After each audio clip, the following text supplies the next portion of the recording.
ओम शांति। आज 3 दिसंबर 2020 की साकार महावाक्य है। आज बाबा कहते हैं, मीठे बच्चे, तुम्हें मनसा वाचा कर्मणा बहुत बहुत खुशी में रहना है, सबको खुश करना है, किसी को भी दुख नहीं देना है। आज बाबा का प्रश्न है, डबल अहिंसक बनने वाले बच्चों को कौन सा ध्यान रखना है? बाबा का उत्तर है, पहला पॉइंट, ध्यान रखना है कि ऐसी कोई वाचा मुख से न निकले जिससे किसी को भी दुख हो, क्योंकि वाचा से दुख देना भी हिंसा है। दूसरा पॉइंट है, हम देवता बनने वाले हैं, इसलिए चलन बहुत रयाल हो, खान पान न बहुत ऊंचा न नीचा हो। आज का गीत है, निर्बल से लड़ाई बलवान की, ये कहानी है दिए और तूफान की। ओम शांति। मीठे मीठे सिकिलधे बच्चों को बाप रोज रोज पहले समझाते हैं कि अपने को आत्मा समझ बैठो और बाप को याद करो। कहते हैं ना, अटेंशन प्लीज, तो बाप कहते हैं, एक तो अटेंशन दो बाप की तरफ। बाप कितना मीठा है, उनको कहा जाता है प्यार का सागर, ज्ञान का सागर। तो तुमको भी प्यारा बनना चाहिए। मनसा वाचा कर्मणा, हर बात में तुमको खुशी रहनी चाहिए, कोई को भी दुख नहीं देना है। बाप भी किसी को दुख नहीं करते हैं, बाप आए ही हैं सुखी करने। तुमको भी कोई प्रकार का किसी को दुख नहीं देना है, कोई भी ऐसा कर्म नहीं करना चाहिए, मनसा में भी नहीं आना चाहिए, परंतु यह अवस्था पिछाड़ी में होगी। कुछ न कुछ कर्मेंद्रियों से भूल होती है। अपने को आत्मा समझेंगे, दूसरे को भी आत्मा भाई देखेंगे, तो फिर किसको दुख नहीं देंगे। शरीर ही नहीं देखेंगे तो दुख कैसे देंगे? इसमें गुप्त मेहनत है। यह सारा बुद्धि का काम है। अभी तुम पारस बुद्धि बन रहे हो। तुम जब पारस बुद्धि थे तो तुमने बहुत सुख देखे, तुम ही सुख धाम के मालिक थे ना। यह है दुख धाम, यह तो बहुत सिंपल है।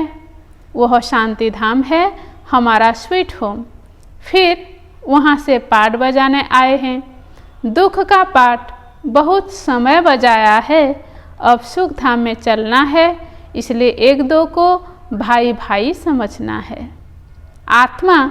आत्मा को दुख नहीं दे सकती। अपने को आत्मा समझ आत्मा से बात कर रहे हैं। आत्मा ही तख्त पर विराजमान है। यह भी शिव बाबा का रथ है ना। बच्चियां कहती है, हम शिव बाबा के रथ को श्रृंगारते हैं, शिव बाबा के रथ को खिलाते हैं, तो शिव बाबा ही याद रहता है। वह है ही कल्याणकारी बाप। कहते हैं, मैं 5 तत्वों का भी कल्याण करता हूँ। वहाँ कोई भी चीज़ कभी तकलीफ नहीं देती हैं। यहाँ तो कभी तूफान, कभी ठंडी, कभी क्या होता रहता है। वहाँ तो सदैव बाहरी मौसम रहता है, दुख का नाम नहीं। वहाँ है ही हेवन। बाप आए हैं तुमको हेवन का मालिक बनाते। बाप आए हैं तुमको हेवन का मालिक बनाने। ऊंचते ऊंच भगवान है, ऊंचते ऊंच बाप, ऊंचते ऊंच सुप्रीम टीचर भी है, तो जरूर ऊंचते ऊंच ही बनाएंगे ना। तुम यह लक्ष्मी नारायण थे ना, यह सब बातें भूल गए हो। यह बाप ही बैठ समझाते हैं। ऋषियों मुनियों आदि से पूछते हैं, आप रचयिता और रचना को जानते हो? तो नेति नेति कह देते हैं। जबकि उनके पास ही ज्ञान नहीं था तो फिर परंपरा कैसे चल सकता। बाप कहते हैं यह ज्ञान मैं अभी ही देता हूँ, तुम्हारी सद्गति हो गई फिर ज्ञान की दरकार नहीं, दुर्गति होती ही नहीं। सतयुग को कहा जाता है सद्गति, यहाँ है दुर्गति, परंतु यह भी किसी को पता नहीं है कि हम दुर्गति में हैं। बाप के लिए गाया जाता है लिबरेटर, गाइड, खिबैया, विषय सागर से सबकी नैया पार करते हैं, उसको कहते हैं क्षीर सागर। विष्णु को क्षीर सागर में दिखाते हैं। यह सब है भक्ति मार्ग का गायन। बड़ा बड़ा तालाब हैं जिसमें विष्णु का बड़ा चित्र दिखाते हैं। बाप समझाते हैं तुमने ही सारे विश्व पर राज्य किया है, अनेक बार हार खाई और जीत पाई है। बाप कहते हैं काम महाशत्रु है, उन पर जीत पाने से तुम जगत जीत बनेंगे। तो खुशी से बनना चाहिए ना। भल गृहस्थ व्यवहार में प्रवृत्ति मार्ग में रहो, परंतु कमल फूल समान पवित्र रहो। अभी तुम कांटों से फूल बन रहे हो। समझ में आता है यह है करेंट, यह है फॉरेस्ट ऑफ थॉर्न्स, माना कांटों का जंगल। एक दो को कितना तंग करते हैं, मार देते हैं, तो बाप मीठे मीठे बच्चों को कहते हैं तुम सब की अब वानप्रस्थ अवस्था है। छोटे बड़े सबकी वानप्रस्थ अवस्था है। तुम वाणी से परे जाने के लिए पढ़ते हो ना, तुमको अभी सद्गति मिला है, वह तो वानप्रस्थ में तुमको ले ही जाएंगे। यह है यूनिवर्सिटी। भगवान वाचा है ना, मैं तुमको राजयोग सिखलाकर राजाओं का राजा बनाता हूँ। जो पूज्य राजाएं थे वही फिर पुजारी राजाएं बनते हैं। तो बाप कहते हैं बच्चे अच्छी रीति पुरुषार्थ करो, दैवी गुण धारण करो, भल खाओ पियो, श्रीनाथ द्वारे में जाओ, वहाँ घी के माल ढेर मिलते हैं, घी के कुएं भी बने हुए हैं। खाते फिर कौन है? पुजारी। श्रीनाथ और जगन्नाथ दोनों को काला बनाया है। जगन्नाथ के मंदिर में देवताओं के गंदे चित्र हैं, वहाँ चावल का हंडा बनाते हैं। वह पक जाने से 4 भाग हो जाता है। सिर्फ चावल का ही भोग लगता है, क्योंकि अभी साधारण है ना। इस तरफ गरीब और उस तरफ साहूकार। अभी तो देखो कितने गरीब हैं, खाने पीने को कुछ नहीं मिलता है। सतयुग में तो सब कुछ है। तो बाप आत्माओं को बैठ समझाते हैं शिव बाबा बहुत मीठा है, वह तो है निराकार। प्यार आत्मा को किया जाता है ना, आत्मा को ही बुलाया जाता है। शरीर तो जल गया, उनकी आत्मा को बुलाते हैं, ज्योति जगाते हैं। इससे सिद्ध है आत्मा को अंधियारा होता है। आत्मा है ही शरीर रहित, तो फिर अंधियारे आदि की बात कैसे हो सकती है? वहाँ यह बातें होती नहीं। यह सब है भक्ति मार्ग।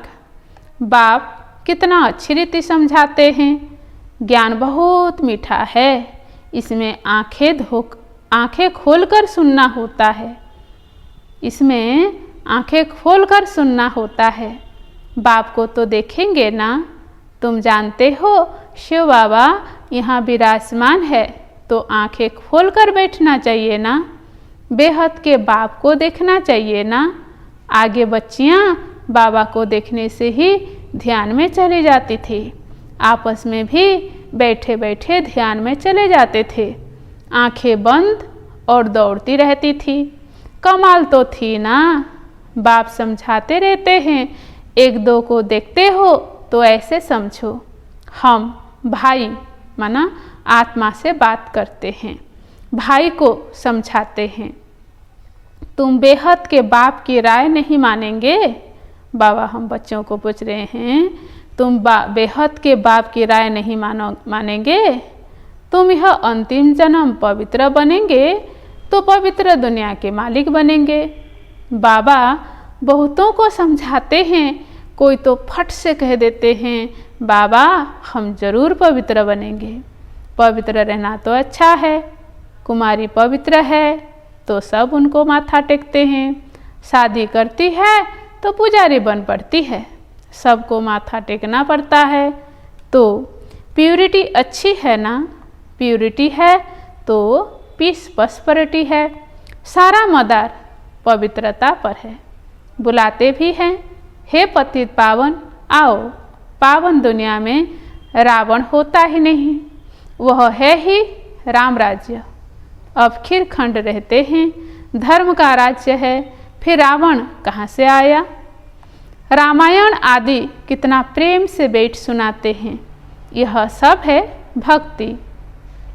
तो बच्चियां साक्षात्कार में डांस करने लग पड़ती है।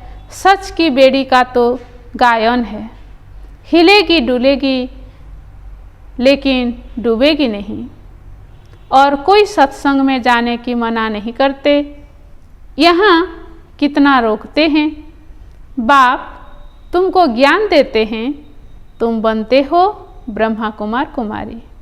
ब्राह्मण तो जरूर बनना है, बाप है ही स्वर्ग की स्थापना करने वाला, तो जरूर हम भी स्वर्ग के मालिक होने चाहिए। हम यहाँ नर्क में क्यों पड़े हैं? अभी समझ में आता है कि आगे हम भी पुजारी थे, अभी फिर पूज्य बनते हैं 21 जन्मों के लिए। 63 जन्म पुजारी बने, अभी फिर हम पूज्य स्वर्ग के मालिक बनेंगे।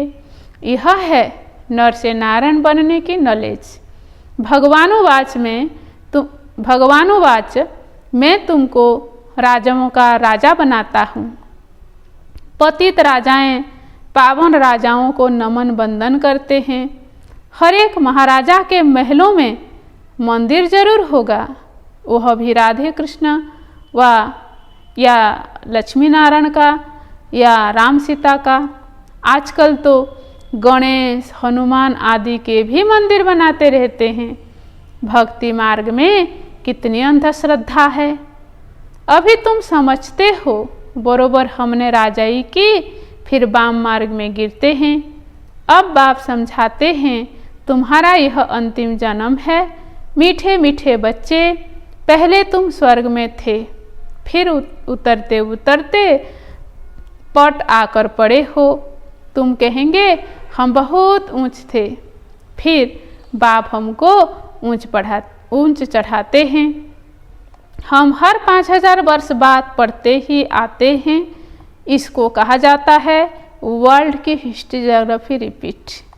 बाबा कहते हैं मैं तुम बच्चों को विश्व का मालिक बनाता हूँ, सारे विश्व में तुम्हारा राज्य होगा। गीत में भी है ना, बाबा आप ऐसा राज्य देते हो जो कोई छीन न सके। अभी तो कितनी पार्टीशन है, पानी के ऊपर जमीन के ऊपर झगड़ा चलता रहता है। अपने अपने प्राप्त की संभाल करते रहते हैं। न करे तो छोकरे लोग माना बच्चे लोग, न करे तो छोकरे लोग माना बच्चे लोग पत्थर मारने लग पड़े। वो लोग समझते हैं यह नौजवान पहलवान बन भारत की रक्षा करेंगे, सो पहलवानी अभी दिखलाते रहते हैं। दुनिया की हालत देखो कैसी है, रावण राज्य है ना। बाप कहते हैं यह है ही आसुरी संप्रदाय, तुम अभी देवी संप्रदाय बन रहे हो। देवताओं और असुरों की फिर लड़ाई कैसे होगी? तुम तो डबल अहिंसक बनते हो। वह है डबल अहिंसक। देवी देवताओं को डबल अहिंसक कहा जाता है। अहिंसा परमो धर्म, अहिंसा परमो देवी देवता धर्म कहा जाता है। बाबा ने समझाया है किसको बाचा से दुख देना भी हिंसा है। तुम देवता बनते हो तो हर बात में रॉयल्टी होनी चाहिए। खान पान आदि न बहुत ऊंचा न बहुत हल्का, एक रस राजाओं आदि का बोलना बहुत कम होता है। प्रजा का भी राजा में बहुत प्यार रहता है। यहाँ तो देखो क्या लगा पड़ा है, कितने आंदोलन है। बाप कहते हैं जब ऐसी हालत हो जाती है तब मैं आकर विश्व में शांति करता हूँ। गवर्नमेंट चाहती है सब मिलकर एक हो जाएं। भल सब ब्रदर्स तो हैं, परंतु यह तो खेल है ना। बाप कहते हैं बच्चों को तुम कोई फिक्र नहीं करो। अनाज की अभी तकलीफ है, वहाँ तो अनाज इतना हो जाएगा, बिगर पैसे जितना चाहे उतना मिलता रहेगा। अभी वह देवी राजधानी स्थापन कर रहे हैं। हम हेल्थ को भी ऐसा बना देते हैं जो कभी कोई रोग होवे ही नहीं, गारंटी है। कैरेक्टर्स भी हम इन देवताओं जैसा बनाते हैं।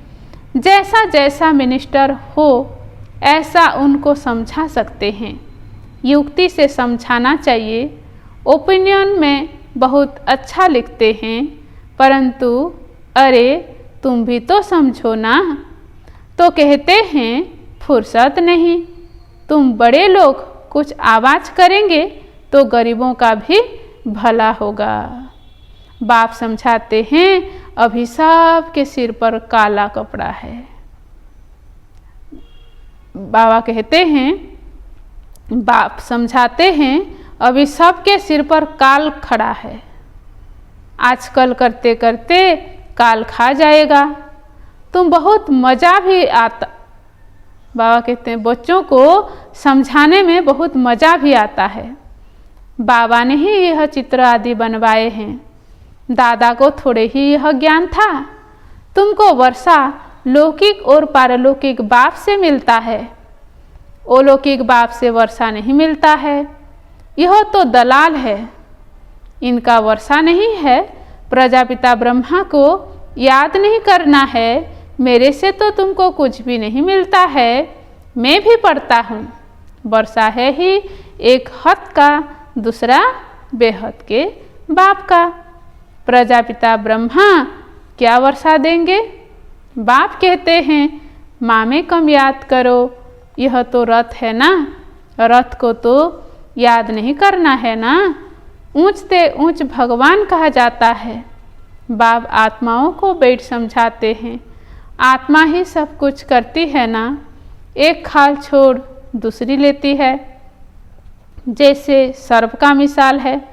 भ्रमरियाँ भी तुम हो। ज्ञान की भूं भूं करो। ज्ञान सुनाते सुनाते तुम किसी को भी विश्व का मालिक बना सकते हो। बाप जो तुम्हें विश्व का मालिक बनाते हैं, ऐसे बाप को क्यों नहीं याद करेंगे? अब बाप आया हुआ है तो वर्षा क्यों नहीं लेना चाहिए? ऐसे क्यों कहते कि फुर्सत नहीं मिलती है? अच्छे अच्छे बच्चे तो सेकंड में समझ जाते हैं। बाबा ने समझाया है मनुष्य लक्ष्मी की पूजा करते हैं। अब लक्ष्मी से क्या मिलता है और अम्बा से क्या मिलता है? लक्ष्मी तो है स्वर्ग की देवी, उनसे पैसे की भीख मांगते हैं। मम्मा तो विश्व का मालिक बनाती है, सब कामनाएं पूरी कर देती है। श्रीमत द्वारा सब कामनाएं पूरी हो जाती है। अच्छा, मीठे मीठे सिकिलधे बच्चों प्रति माता पिता बाप दादा की याद प्यार और गुड मॉर्निंग। मीठे मीठे सिकिलधे बच्चों प्रति माता पिता बाप दादा की याद प्यार और गुड मॉर्निंग। रूहानी बाप की रूहानी बच्चों को नमस्ते। हम रूहानी बच्चों का भी रूहानी माता पिता बाप दादा को याद प्यार और गुड मॉर्निंग और नमस्ते नमस्ते नमस्ते। धारणा के लिए मुख्य सार है। पहला पॉइंट, इन कर्मेंद्रियों से कोई भूल न हो, इसके लिए मैं आत्मा हूँ यह स्मृति पक्की करनी है। शरीर को नहीं देखना है, एक बाप की तरफ अटेंशन देना है। दूसरा पॉइंट, अभी वानप्रस्थ अवस्था है, इसलिए वाणी से परे जाने का पुरुषार्थ करना है। पवित्र जरूर बनना है। बुद्धि में रहे सच की नैया हिलेगी, लेकिन डूबेगी नहीं। इसलिए विघ्नों से घबराना नहीं है। आज का वरदान है, अहम और बहम को समाप्त कर रहमदिल बनने वाले विश्व कल्याणकारी भव। विश्व कल्याणकारी बनने के लिए बाबा ने आज वरदान दिया। वरदान का विस्तार है, कैसी भी अवगुण वाली, कड़े संस्कार वाली, कम बुद्धि वाली, सदा ग्लानि करने वाली आत्मा हो, लेकिन जो रहमदिल विश्व कल्याणकारी बच्चे हैं, वे सर्व आत्माओं के प्रति लवफुल के साथ लवफुल होंगे। कभी इस वहम में नहीं आएंगे कि यह तो कभी बदल ही नहीं सकते, यह तो है ही ऐसे, यह कुछ नहीं कर यह तो है ही ऐसे, या यह कुछ नहीं कर सकते, मैं ही सब कुछ हूँ, यह कुछ नहीं है। इस प्रकार का अहम और बहम छोड़ कमजोरियों व बुराइयों को जानते हुए भी क्षमा करने वाले रहमदिल बच्चे ही विश्व कल्याण की सेवा में सफल होते हैं। आज का स्लोगन है, जहाँ ब्राह्मणों के तन मन धन का सहयोग है, वहाँ सफलता साथ है। अच्छा, ओम शांति।